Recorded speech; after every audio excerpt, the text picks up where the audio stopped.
Shalom, yeah, sure about that. I'm live right now. The smoothie's in the fridge. Okay. All right. I'd like to start off by saying Barakatah Yahweh, Ba'Hashem Yahushai, Ba'Hashem Rucha Kodash. Welcome to another live lesson. The name of this one is Apocrypha Removed and Various Topics. And before I get started, I'm going to chime in on some of the various topics. First thing I want to do is, there was a video that was sent to me. There's so much info going out that it's hard to remember everything. And then stuff is sent to me. I sent it out, and brothers replied back. And then I said, "Oh snap! I sent that out." Okay, so I'm just gonna play a little bit of this just to show you that this guy Trump, he's in the pockets of the elite. He ain't doing nothing on his own. He ain't gonna do a goddamn thing but what the elite tell him. He talks a good game, but he ain't gonna do shit but what the elites tell him. So listen to this, and this is pretty much leading into the MOTB. Investing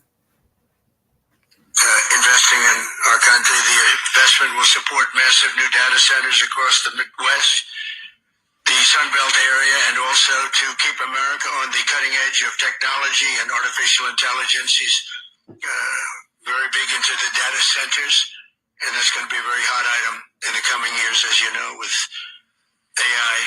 In particular, the first phase of the project will be in Texas, Arizona, Oklahoma, Louisiana, Ohio, Illinois, Michigan, and Indiana, those places. And Hussein, I'd love you to come up and say a few words. Thank you very much. Thank you. So he's talking about this cutting edge technology. He's talking about, how it's going to start.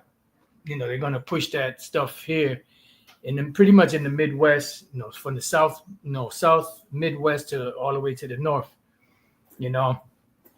So this guy, he was strictly against cryptocurrencies. Oh, I'm joined by the Elder D-Mash, by the way. At first, he was talking about, when he back in 2020 or before that, around that time, before Biden got into office, he was talking about how he was against, cryptocurrencies and all this, that, and the other. So what happened? Why did he have a change of heart? He didn't have a change of heart. They told him, look, this is the direction we're going in, and this is what you're going to push. So either you get with it or you get gone. Him got step two. What's that? I said him got step two. Mm-hmm. They step two. That's right. And one thing they all got in common is they all ride for the small hats. Mm-hmm. All right, so I just want to mention that. So before we get into this, also, I was watching the video the elder apostles and the bishop were doing on the street ministry, and pretty much Elder Apostle Gabar mentioned, about a picture that I had sent them, which I did, I did mention it, and I did go into it in the lesson. And he mentioned about the picture that I sent them from the book, for Tex Mar book. What's that book called? Codex Magica. And there was a picture in there. I think it was page 265 or 264, something like that, where they show. Nah, it's all good, bro. Where they show seats, in a circle. He counted them out. I guess they said there were 13, and you had 12 individuals sitting on those seats, having a meeting in a circle, and then one seat was empty, and they said that seat was empty so that if Satan wanted to, show up, he could show up, because these devils, they worship, these spirits, they worship Satan, they worship, the left-hand side. And there was a scripture that we read in that lesson where pretty much in Isaiah 47, it spoke about them consulting with wizards, consulting with mediums, consulting pretty much with those that are in touch with the dead, because these devils, the way that they get their power is from the left-hand side, and their whole power and blessing outside of the sword is deception. and they want to keep the world deceived.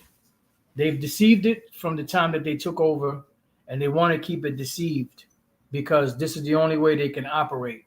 They can only operate in the shadows. They cannot operate, in the direct sunlight, because that direct sunlight, melts those vampires. They can't take the light of the truth, and that's the reason why they're scrambling, trying to eliminate, the Israelites, especially the one Westers, former one Westers, because the truth is heavy from one West that came out from a group of small men to what you see today. This great knowledge that you see, these individuals talking shit about the apostles and brothers in different camps, that started their own shit, and then just got on a high horse. They talking all this shit, but when you look at their doctrine is stuff that they learned from one West. They didn't learn that on their own. They're not teaching a Christian doctrine. They're teaching what they learned from one of the former one West camps. All right. And the only way they'll be teaching some Christian shit is if it's one of those Israelite groups that, believe that the nations could be saved or something like that. All right. So one of the deceptions that took place was dealing with this Apocrypha. All right.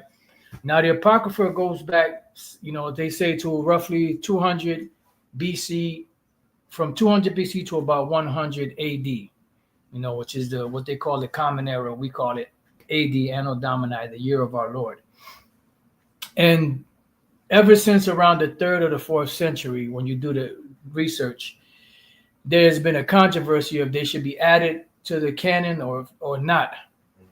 But it wasn't until the English translations, when they first started putting them in the English translations, that eventually they started to pull them out.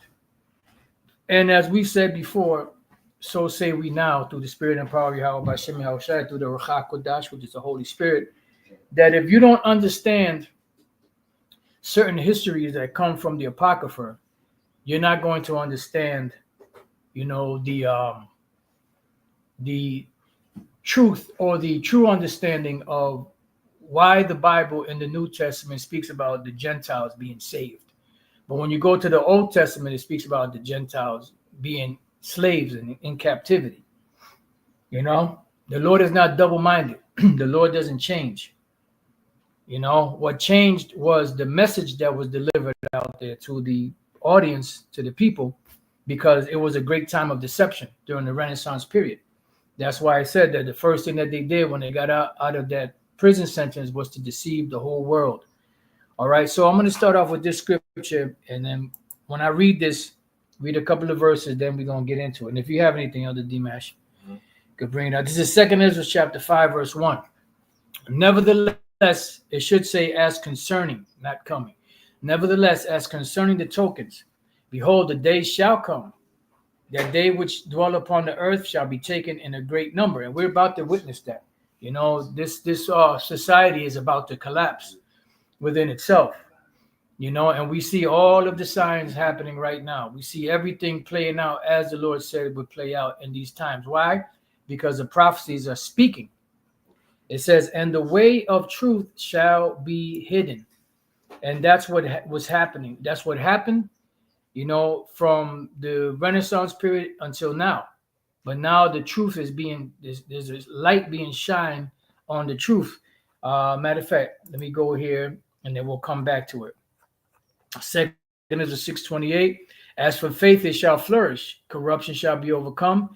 And the truth, which has been so long without fruit, shall be declared. And that's why we see in the things happening now and the truth coming out. Because we're at the end. And like the Lord told the prophet Daniel, seal up the book and close it until the end.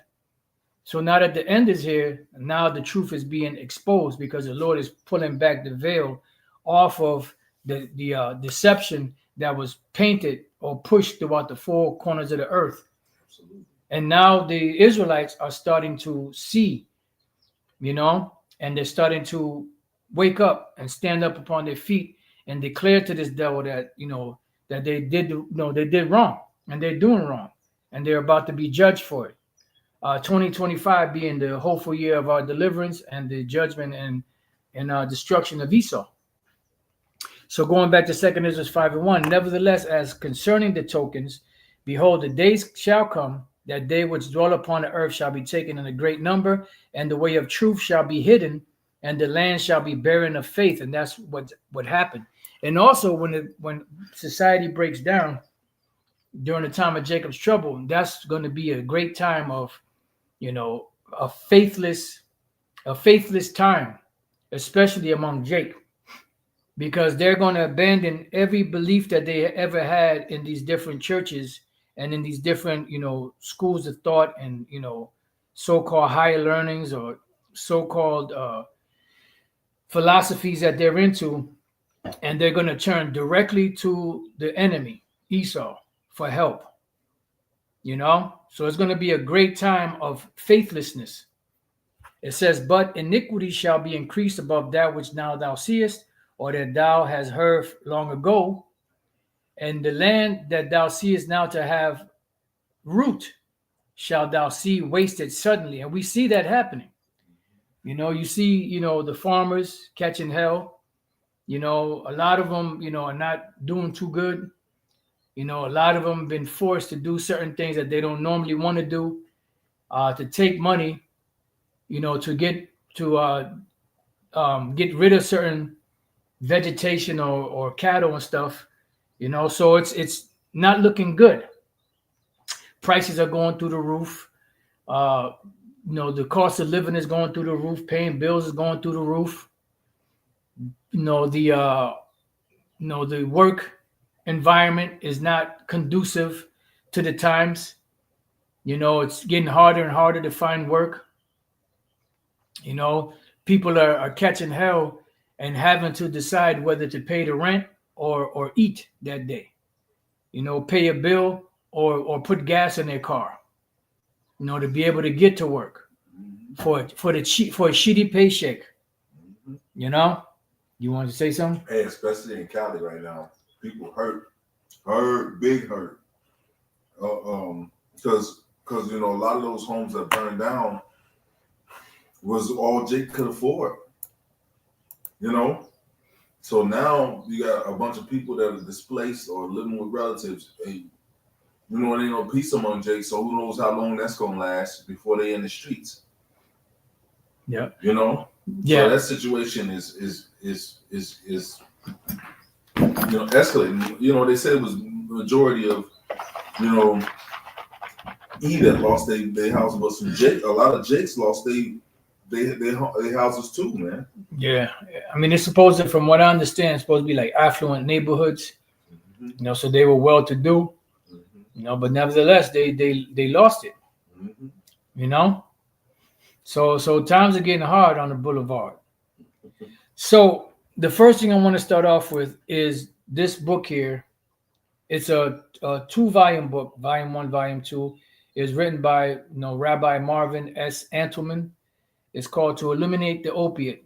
And I've read, part of Volume 1, years ago. And this is where I got the info on how the, Bible Destruction Group was the one that destroyed or removed the Apocrypha out of the Bible in 1826. They started their mission in 1776, and 50 years later, 1826, that's when they removed it. All right. And he goes through the whole, and I wouldn't, suggest you get this and not like that, because this, it's just good to know the certain particulars about it. But this is not an important read. The main important thing that we have is the scriptures, and that's what we should be dealing with. We don't need to be dealing with, all that extra other stuff, unless there is a point or something that you want to make on a particular subject that links it back to the scriptures. All right. So pretty much that's where, the info came from. Now it's crazy because you do have other information that kind of pinpoints that particular date. And I don't know if I have it, in any of this info here, but in the information that I have, But I did read something somewhere where there was a particular, Bible, Bible society that also did the same thing in 1826. And what happened with these individuals was around that time period, that's when they got found out. So they went underground. So the Bible Destruction Group is no more, like Mr. Book and Dark City. Inside joke, But just because that particular group was disbanded doesn't mean that they're not somewhere else, That's what they do. They get found out, they abandon that name and then go underground and then come up with other names and break up into more and more factions. Just like businesses go out of business. What they do, they get rid of the name, but then the same people start up another business, same type of business with a different name. All right, so this right here is from the Wikipedia. It's the Apocrypha controversy. I'm gonna read a little bit of this just to give you like a synopsis, and you could do your own research. Now, the word Apocrypha itself is a compound word, APO, apple, not apple, the one you eat, but APO, apple, means to send. And then Krypha is where you get the word crypt or crypt, which means hidden.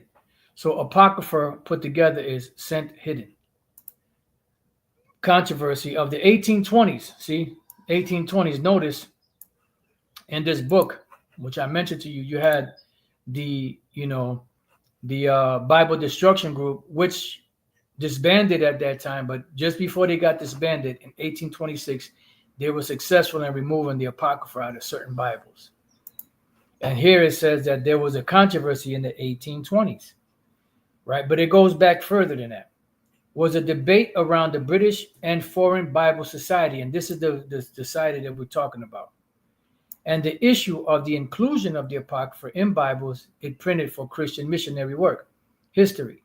The society did include the Apocrypha in Bibles for use in continental Europe, where it was normal for Protestant as well as Catholic readers to have the text of the Apocryphas prior to 1626. All language Bibles included the Old Testament, the Apocrypha, and the New Testament.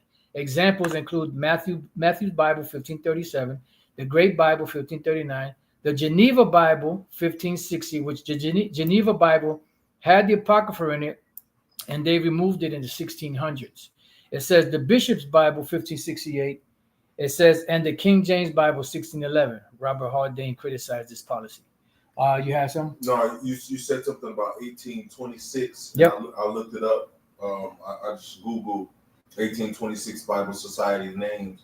And it says right here, it says in 1826, the British and Foreign Bible Society decided to stop printing the Apocrypha in their Bibles. There you go. Mm-hmm. See? So remember, you had one group, they disbanded, but then they just went into other groups.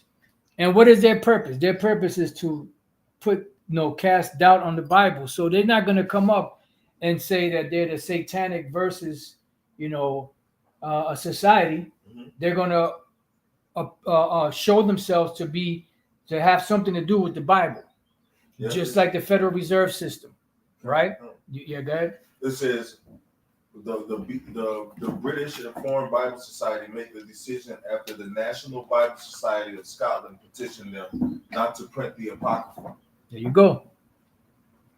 And whatever other info you get, Mm-hmm. So we're gonna go. I'm gonna go to this one. So, like I said, if you have anything else, this one here, which I put these in the description box, it says who removed the Apocrypha from the Bible. So we're gonna jump around a little bit in here. We're gonna go to paragraph 1. It says in the 16th century, Protestant Christianity, the Apocrypha was removed from the Bible. 16th century, that would be the 1500s, I believe. Yep, 1500s. Because it's always, when you go from BC, it's always, that if you say like 2 BC, that's the 200s to 100 or 108 BC. Then if you say the first century BC, that would be from 100 or so to the time when it switched from BC to AD. All right. So in the AD era, if it's the 1500s, that's the 16th century. If it's the 1600s, that's the 17th century, so on and so forth. In 16th century Protestant Christianity, the Apocrypha was removed from the Bible, which encompasses the Old and New Testaments. The Apocrypha is a series of books which provide further details about the biblical forces behind the Jewish and Christian faiths. The Apocrypha was included in some versions of the Septuagint, a translation of the Hebrew Bible into Greek, and was present in the Eastern Orthodox Church. It was not, however, included in the Protestant Bible. This variation led to the rise in popularity of Protestantism, as well as the decline of traditional Catholic doctrines. So we're going to jump down. Let's see. Another thing earlier, you said that they said that the Apocrypha was not canon. Yep. What's that word? Canon comes from the Greek word "kane," which means measure. So, but when you read the Apocrypha, it's absolutely authoritative. There's a lot of timepieces and information in the Apocrypha that link the Bible with time. Link timepieces in the Bible together. Con.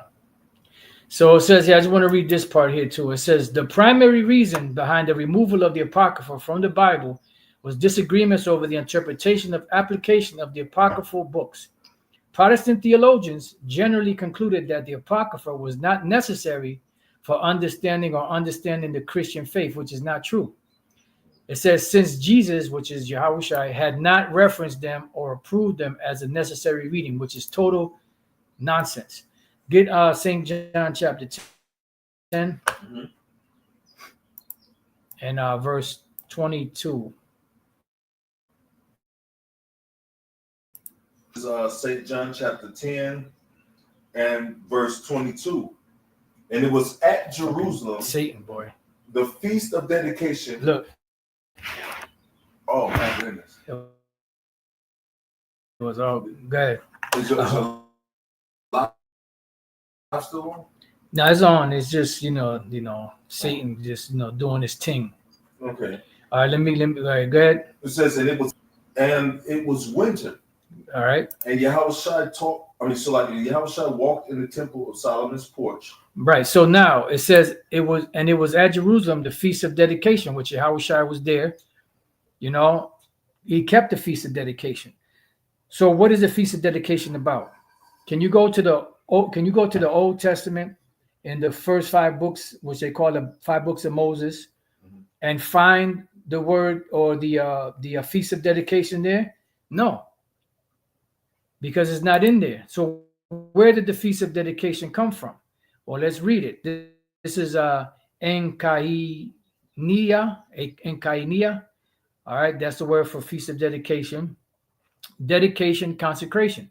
In particular, the annual feast celebrated 8 days beginning in December 25th of Kislev, middle of our December, instituted by Judas Maccabeus, 164 BC, in memory of the cleansing of the temple for the pollution of Antiochus Epiphanes. Another name for that is Hanukkah, or the Feast of Dedication, Feast of Lights, which was kept in the winter because it was kept the 9th month around the 25th day to around the 10th month, the 3rd day, which was, towards the winter. It was a winter feast. So Yahushua kept that. Yahushua, during this time when it was being celebrated, he was there. So I don't know why they keep saying that it's the New Testament doesn't speak about the Apocrypha when it's in there. And there's many other references in the scriptures of the Apocrypha. But they just wanted to remove it because if you understand the history of the Apocrypha, specifically the Hellenization that was taking place of the Israelites back then you would have a better understanding or a clearer understanding as to why in the New Testament it spoke about, these strangers or these Gentiles that were to receive salvation. Because those were the ones that fell away and became became their hearts became darkened.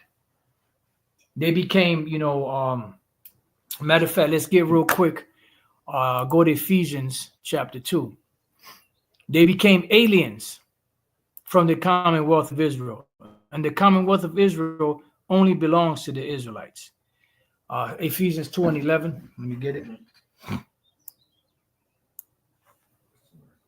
That's all right. This is Ephesians, the book of Ephesians, chapter 2 and verse 11. It says, wherefore remember that ye being in time past Gentiles in the flesh, who are called uncircumcision by that which is called the circumcision in the flesh made with hands. Right. So it says, remember that you being in time past, you no longer are Gentiles. You were being called that because you went into their customs, but you're no longer called that. Now, vocab just say Gentiles in the flesh. See that they were born like that. Yeah, they were born like that because their parents and their parents' parents and their parents' parents' parents and their parents' parents' parents' parents and their parents' parents' parents' parents' parents' parents were brought up in the Greek, the Greek customs and philosophies and religions. Yeah, that's why they were in the flesh.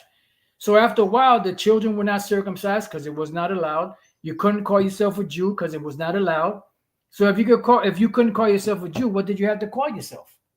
By the people that conquered you, Greeks. That's why there was times when the Apostle Paul said there's no difference between the Jew and the Greek. You want to say something? No, I was just thinking, what was that passage? It's better to eat pork than speak. That's from the Talmud.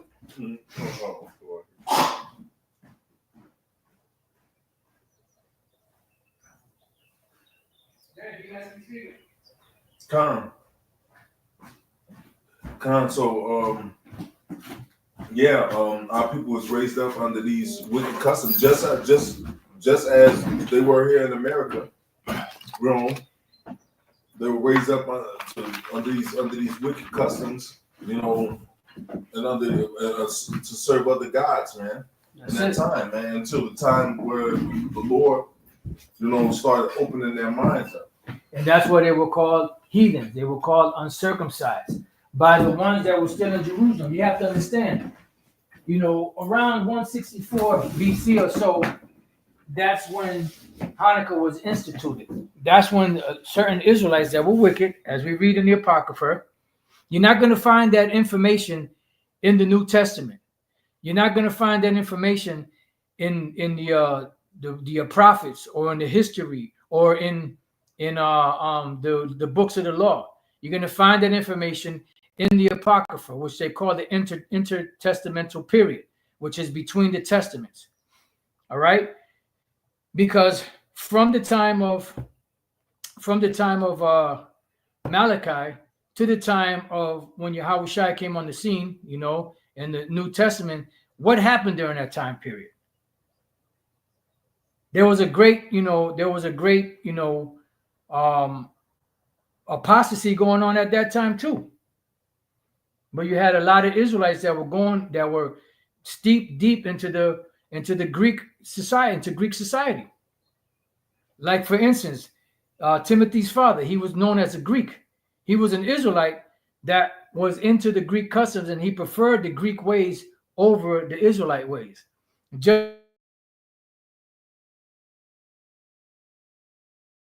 didn't deal with that. He didn't want nothing to do with that. But it just so happened that at that time, when you go back in history, it's you still know that he was an Israelite. But others, like Timothy's father, they lost that. Same thing with the soldiers in the Roman army. A lot of times you get a lot of Israelites that get discounted or that are not mentioned because they didn't have Hebrew names. They had Greek and Latin names, so they got looked over. A lot of them, gave up their Hebrew names for Greek names, just like they did during the time when they, forsook the laws of Yahweh Bashem El Shai and chose the Greek customs and the Greek ways, over the Most High. That's what the Lord said: "Has a nation changed their gods, which are yet no gods? Yet my people changed me for that which is no profit." You see? So go ahead, Dimash. Verse 12. Ephesians 2:12 says that at that time we were without Christ or Hamashiach, being aliens from the commonwealth of Israel and strangers from the covenant of promise, having no hope and without the Most High in the world. Right. So they were strangers from the covenants of promise. The covenants of promise were only made to the Israelites. Mm-hmm. It was not made to the other nations. And why were they strangers? Because they were removed, going back during the time of the Hellenization period. Let's go to the word strangers, right? The word there is xenos, which is a foreigner, a stranger, alien from a person or thing without the knowledge of, without the knowledge of. They were, that was stripped away from them. Like it says, I believe that's in Romans, the 1st chapter, through the ignorance that was in them, because they became ignorant to their ways. Just like today, we always reference when before we woke up to the truth, we were all in the world. We thought we was black, we thought we was Puerto Ricans, we thought we was Haitians, we thought we was Jamaicans, we thought we was Cubans, we thought we were Mexicans. Come to find out that we're Israelites. But that part of our history was stripped away from us. Well, that's the same thing that was going on back then during the time of Yahushua.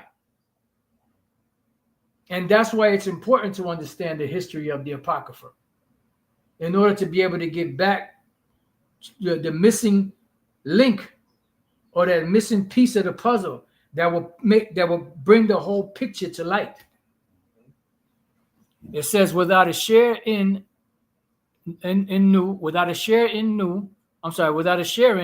new, unheard of, one who receives and entertains another hospitably. Right, and that, with whom he stays or lodges a host. And that's what you had. You had regular strangers, which were the heathens, the other nations, but then you had strangers that were sojourners, which were the Israelite foreigners. You had that in the Old Testament. And that's why you can't always go just by English words, because some English words have different meanings to them. It could be the same word, but it'll have different meanings to it. So how do you distinguish? Well, you have to go back to the original language. That's what you have when you look up the word stranger.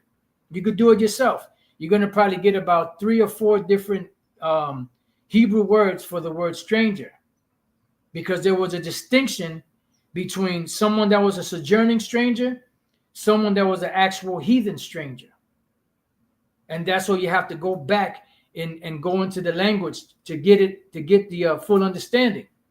And with the Apocrypha, that gives us a closure to give us the whole picture of why the New Testament was written.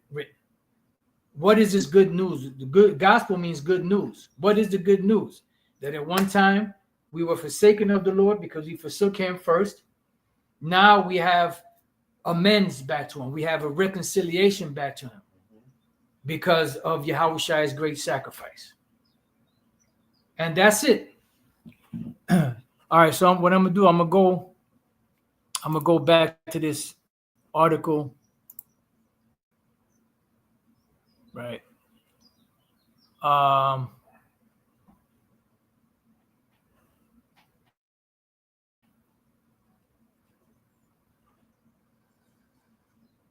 So you can read more of this if you want, but I'm gonna just jump to the points. All right. It says the impact of the Apocrypha's removal. The removal of the Apocrypha has had a profound impact on the practice of Christianity in the West. Since the Apocrypha was removed from the Protestant Bible, it has become more difficult. Satan is a mother, because you got this picture here, and the picture keeps popping out at you. This little scraggly, scrawny,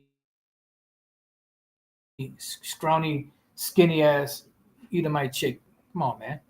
Fuck out of here. It says the removal of the Apocrypha. Satan is a mother, boy. The removal. I can see if she looked good, if she was, she had a nice body or something. This little skinny old scrawny, looking like a fucking shriveled up hot dog that was left on the grill too long. The removal of the Apocrypha has had a profound impact on the practice of Christianity in the West. See, the removal of the Apocrypha has had a profound impact on the practice of in that, Apocrypha, that if you don't know it, you're going to miss the big picture. It says, since the Apocrypha was removed from the Protestant Bible, it has become more difficult for Christians to understand certain biblical teachings and view the Bible as a unified work. See? So when you remove the Apocrypha, you remove a key element to unify the Bible, to get the whole picture. While some Protestants embrace the teachings and traditions of the Catholic Church, many have rejected many of them and have formed their own denominations based on a belief system that excludes the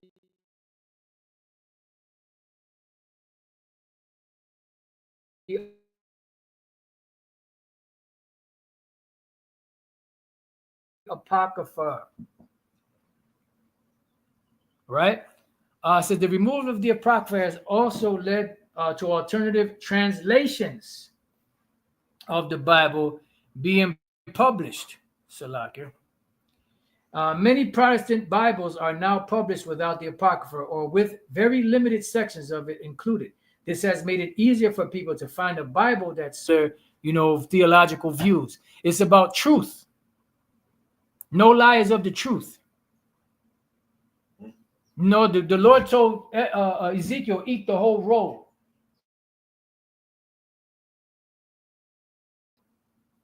Tell everything.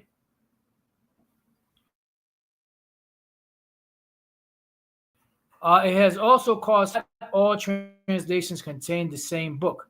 Now, let's go to the value of the Apocrypha.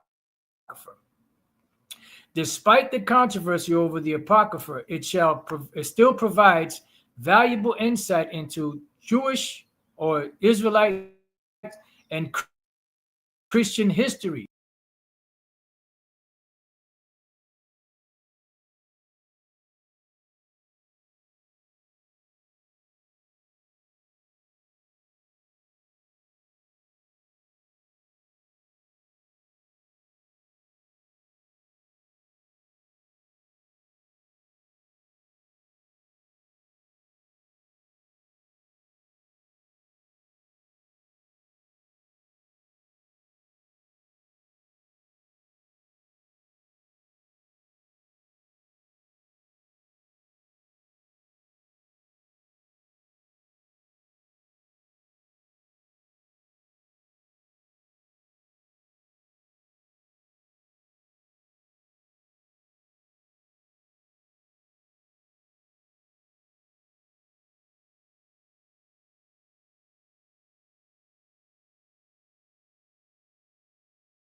it's getting too hot in the kitchen.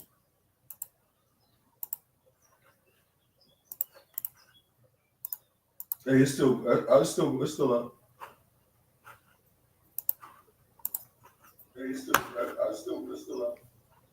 Wait, it's still up. All right, so where we at, man? Satan trying to do his thing. All right, so I don't know. Hopefully, y'all brothers and sisters heard that. You know, the screen was just black. Anyways, in here it says, in the widest sense, the name embraces all nations, not Jews, that made the language, customs, and learning of the Greeks their own. No, it includes some of the Israelites. All right. And in this case, what we read, and this is talking about the Israelites, the Israelite foreigners that will call themselves Greeks. Okay. I just pray that, you know, that all of that, even though the screen went black, I just hope that at least the audio was going through. Well, this from the comment boards is, you know, it must have skipped for a little while because they saying welcome back, you're back. But I don't think they missed a whole lot of it. Hopefully, well, Salakia, you know, if y'all missed some of that, because it was some good info coming out. But hey, it ain't meant to be on the camera, which we spoke about this, you know, many times. So down here it says a Hellen, Grecian, or inhabitant of Hellas, by extension a Greek-speaking person, especially a no. See, they're trying to. You know why they put this here? This is Esau's way of trying to add all the nations in there. We just went through the history, you know, and we just mentioned briefly some of the history in the Apocrypha on how the Israelites became Hellenized, which means that they were calling themselves Greeks, speaking the Greek language, following the Greek customs. Therefore, they were Greeks. That's why the Apostle Paul said there is no difference between the Jew and the Greek, because they're all Israelites, is just speaking different languages. And some of these Greeks that fell away, of the Israelite, you know, foreigners that fell away, forsook the laws of the Lord. When you could go to First Maccabees, the first chapter, and read about that. But then you had those Israelites that were born in those lands that were still keeping the laws, statutes, and commandments, but just spoke the Greek language and didn't speak the Hebrew. Those would be the ones that would be descendants of the Maccabees and, you know, all of those Israelites that stood against, you know, Antiochus Epiphanes and them, and fought those Edomite that were calling themselves Greeks back then, that held on to their nationality, but, you know, just spoke the Greek language. They would be known as Hellenistas or Hellenistes. The one which a translation would be Grecians. Now the Israelites that became foreign, that became Gentiles, they would be known as Hellene or Hellene, because they forsook the law, statutes, and commandments and also spoke the Greek language. See? But without the Apocrypha, you're not going to understand that language. Now you could go, you're not going to understand that. You could go to history and see how the Israelites were Hellenized, but the Apocrypha goes into detail of what was going on and how certain Israelites were wicked and they forsook the law, statutes, and commandments. So let's go back to this article. Let's see where we at.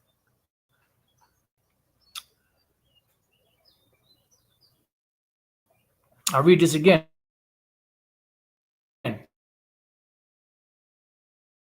The role of the Apocrypha for believers. And this is the last paragraph here.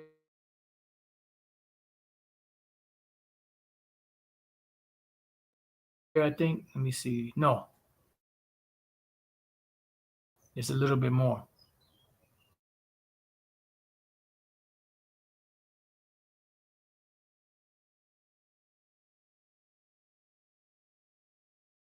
Right? Let me see something.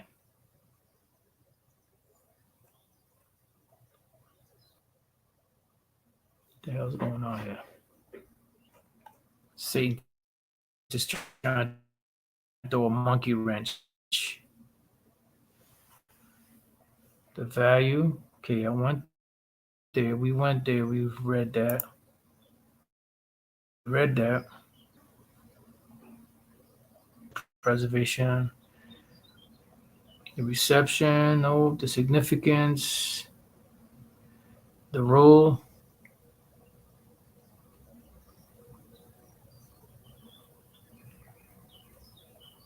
Yeah, it's like I lost my spot here. President debate. We're here. The value of the Apocrypha. Well, let's read Christian history, the books, which is Israelite history. The books of the Apocrypha provide more information about the intertestamental period and the events that which shaped the development of Christianity. Right. And if you don't understand that history in the Apocrypha, you're not going to understand why the Bible says there's no difference between Jew or Greek. No, the reason why the Gentiles in the New Testament, it was said that they were to be saved. The books also provide cultural context for many of the characters and stories found in the Bible, which can assist in understanding some of the more difficult passages. The wisdom contained in many of the books further contributes to the body of knowledge, which is useful for those studying the Bible. So with this, Apocrypha, it ties everything together. And I have one more. Let me see. What's this here? What's this? Okay, this is a history of the English Bible. Just going to give you some quick history on it. It says the English Bible timeline. 1384, Wycliffe produces a handwritten English translation of the complete Bible, all 80 books. His translation was from the Latin Vulgate and not from the Greek or Hebrew. So this is 1384. 1455, Gutenberg invents the printing press. Books may now be mass produced instead of individually handwritten. The first book ever printed in Gutenberg's Bible in Latin. 1525, William Tyndale's New Testament translated from the Greek. This is the first New Testament to be printed in English. 1535, Miles Coverdale's Bible, the first complete Bible to be printed in English language, 80 books, Old Testament and New Testament, including the apocryphal books, which are non-canonical, which that's what they say. 1537, Matthew Bible, the second complete Bible to be printed in English, done by John Thomas Matthew Rogers, 80 books.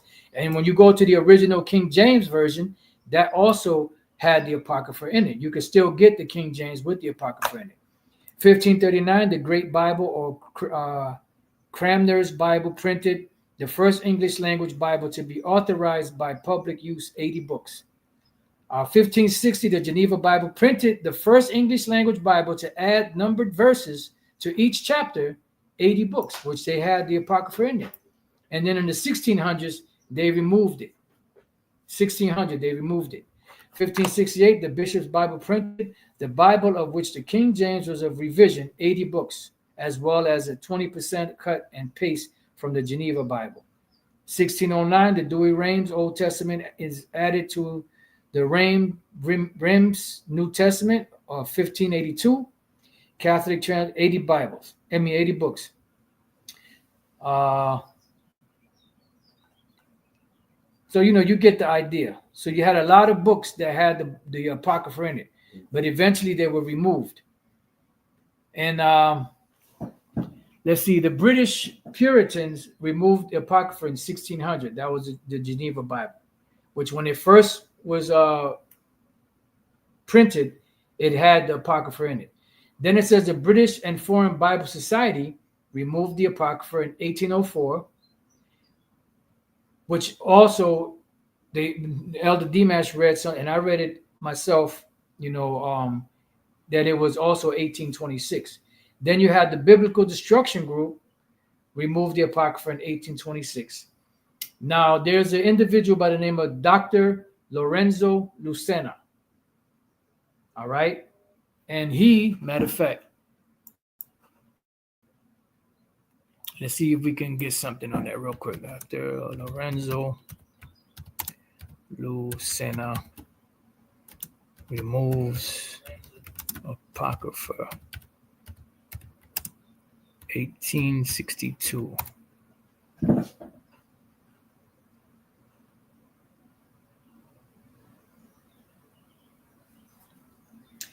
In 1862, the Apocrypha was removed from the Spanish translation. See, La Santa Biblia, a revision of the complete Bible, was made by Dr. Lorenzo Lucena, a professor at Oxford.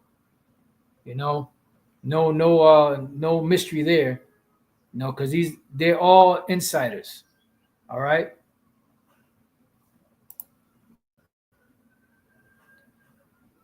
And I don't know if they have a, so he revised the Bible and he took the Apocrypha out of it.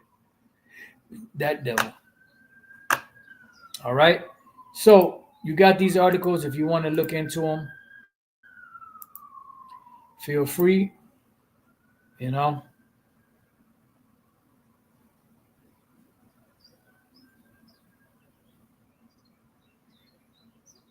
But you get the idea.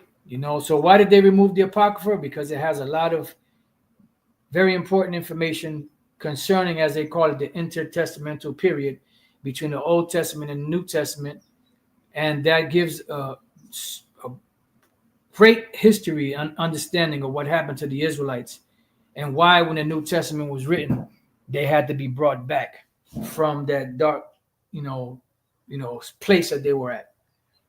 And that's why it says, that their foolish heart was darkened, that the ignorance that was in them. And when you read scriptures like that, they were alienated from the Commonwealth of Israel because they're Israelites, but they were alienated from that through the ignorance that was in them.